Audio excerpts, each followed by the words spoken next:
Hi friends, welcome back to Rama sir plate. నేను మీ రమ. ఈరోజు మీకు ఈ వీడియోలో నెయ్యి పొంగల్ చేసి చూపిస్తాను. పాలు లేకుండా నెయ్యి పొంగల్ చాలా ఈజీగా చేసుకోవచ్చు. ఈ శ్రావణ మాసంలో అమ్మవారికి మనం నైవేద్యంగా పెడతాం కదా. సో ఉడికిన అన్నంతో తొందరగా క్విక్ అండ్ ఈజీగా నెయ్యి పొంగల్ చేసుకోవచ్చు. మరి లేట్ చేయకుండా దీని యొక్క ప్రాసెస్ చూసేద్దాం. ఇందుకోసం తరిగిన బెల్లం అరకప్పు తీసుకోండి. నేను ఇది తురుముకున్నాను, తొందరగా కరుగుతుంది కదా.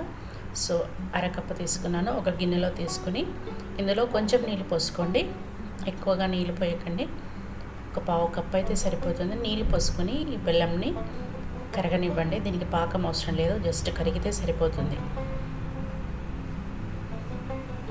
స్వీట్ ఎక్కువగా తినేవాళ్ళు ఒక కప్పు వేసుకోండి. నేను అరకప్పు వేసుకున్నాను. చక్కెర కరిగిపోయింది. ఒక ప్యాన్ పెట్టుకొని అందులో 2 టేబుల్ స్పూన్ల నెయ్యి వేసుకోండి. నెయ్యి వేడెక్కిన తర్వాత డ్రై ఫ్రూట్స్ వేసి వేయించుకోవాలి. నేను జీడిపప్పు, బాదం పప్పు, ఎండు కొబ్బరి ముక్కలు తీసుకున్నాను. ఇవన్నీ కూడా ఒక 10 చొప్పున తీసుకుని వేయించుకుంటున్నాను. ఇవన్నీ కూడా మంచి కలర్ వచ్చేంత వరకు నెయ్యిలో ఫ్రై చేసుకోవాలి. డ్రై ఫ్రూట్స్ ఏవైనా పర్వాలేదు వేసుకోండి. కిస్మిస్ కానీ బాదం, జీడిపప్పు ఏవుంటే అవి వేసుకొని ఫ్రై చేసుకోండి. ఇవి వేగిపోయాయి. ప్లేట్లోకి తీసుకొని పక్కన పెట్టుకోండి. ఇప్పుడు ఇదే నెయ్యిలో ఒక కప్పు ఉడికిన అన్నం తీసుకోండి. ఇది నేను ఉడికించుకున్న అన్నంలోంచి ఒక కప్పు తీసుకున్నాను. కొంచెం మెత్తగా ఉన్న తీసుకోవాలి.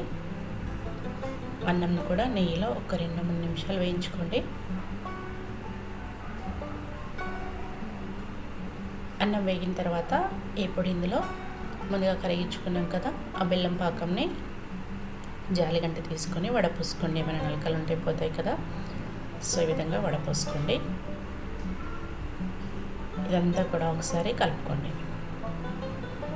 ఈ బెల్లంకి పాకం అవసరం లేదు, మనకు పొంగల్ చేసినప్పుడే పాకం అంతా కూడా దగ్గర పడిపోయి పాకంలాగా అయిపోతుంది. ఇప్పుడు ఇందులో ఒక పావు కప్పు ఎండు కొబ్బరి తురుము వేసుకోండి.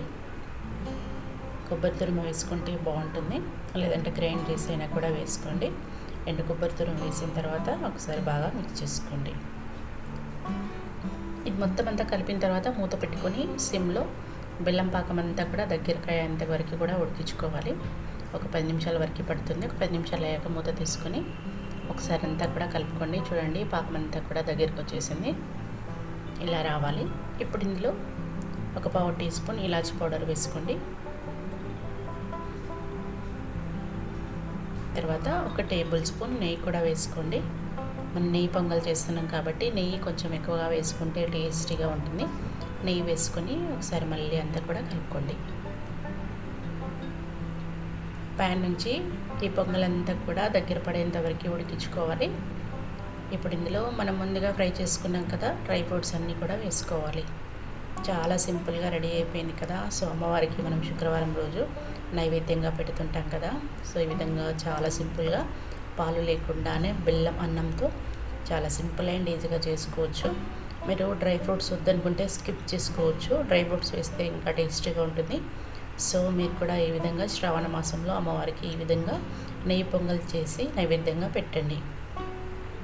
సో ఈ వీడియో మీకు నచ్చితే లైక్ చేయండి, అలాగే మీ ఫ్రెండ్స్కి కూడా ఈ వీడియోని షేర్ చేయండి.